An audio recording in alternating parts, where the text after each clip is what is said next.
Hey, welcome to another video. So today we're going to be going into the aftermath of Darth TENEBROUS'S death, but before we begin, please be sure to like the video, subscribe to the channel, join the Sith Citadel Discord, links in the description, and consider becoming a join member or sending a super thanks if you wish to further support the channel. Otherwise, let's jump straight into it. In the wake of his master's death, Darth Plagueis found himself adrift in the Force, completely consumed by the dying energy of Darth TENEBROUS'S midichlorians. The intense focus on his master's final moments caused Plagueis to lose track of time, and when he finally regained his senses, he realized the gravity of his situation. He had been injured during an encounter, and his ship was severely damaged. He could not repair it or use the Force to access the oculus that led to the surface. Forced to rely on his wits and his training, Plagueis turned to telekinesis to move the rubble obstructing the way. He carefully created a path using the debris to form a pile that he could climb, allowing him to reach the surface. After hours of painstaking work, he finally freed himself and entered the ship's cockpit, where he retrieved his travel bag, which contained essential items, his lightsaber and a change of clothes, and a comlink. He also took Tenebrous' lightsaber and comlink items that might serve him well later. With the immediate crisis of survival behind him, Plagueis took a moment to assess the situation. He reassured himself that the scene around him was not a sign of foul play, but rather the result of an unfortunate starship crash. There is no clear evidence pointing to a crime, and Plagueis was careful not to leave traces that would implicate him. Confident that his actions had gone unnoticed, he left the cave, setting his sights on finding the nearest city with a starport.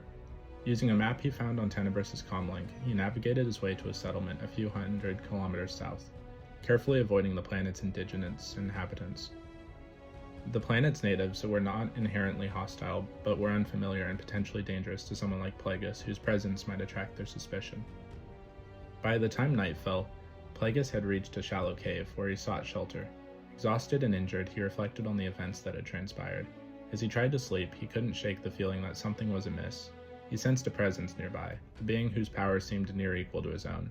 For a moment, he wondered if it was the spirit of Darth Tenebrous come to haunt him, as legends suggested happened to Sith Lords like Darth Bane, who had desecrated the tombs of his predecessors. However, Plagueis, confident in his survival and in his future as the ruler of the Sith, refused to be concerned. He believed that his power and ambition were far beyond any usurper's grasp, and that Tenebrous' spirit would be no threat. He dismissed the sensation and fell into a restless sleep, determined to press on with his plans. When the first light of dawn broke, Plagueis awoke to resume his journey. His condition had worsened overnight. The infected wound on his body, sustained during a cave-in, was now causing him significant discomfort.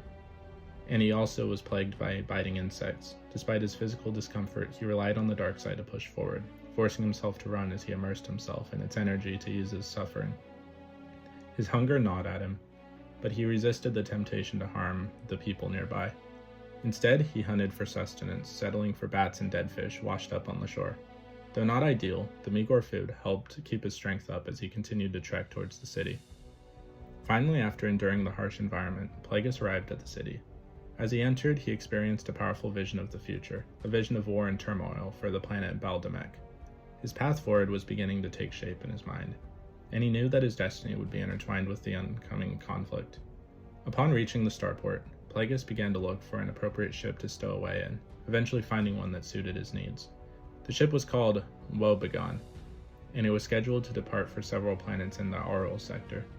Plagueis, ever meticulous, recorded the ship's registry number, LS4473, into his comlink.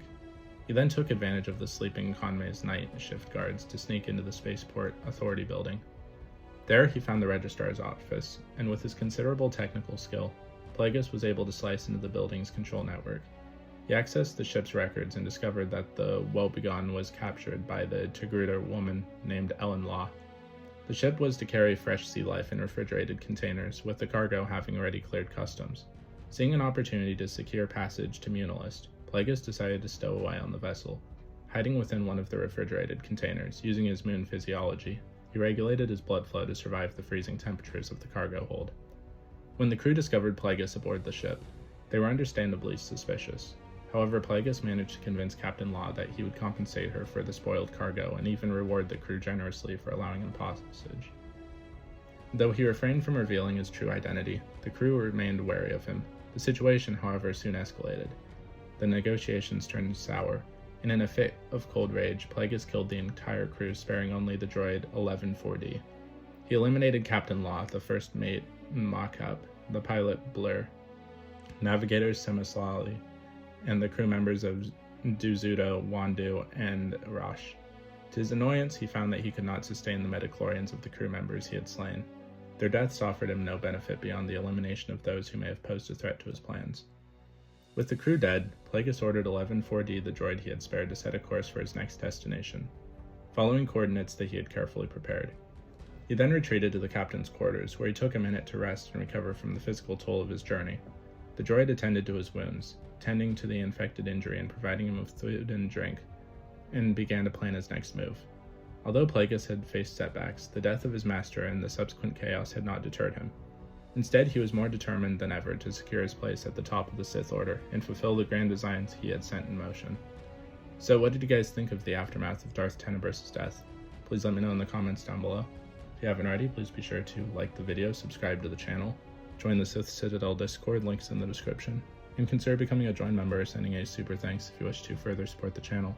Otherwise, I'll see you in the next video.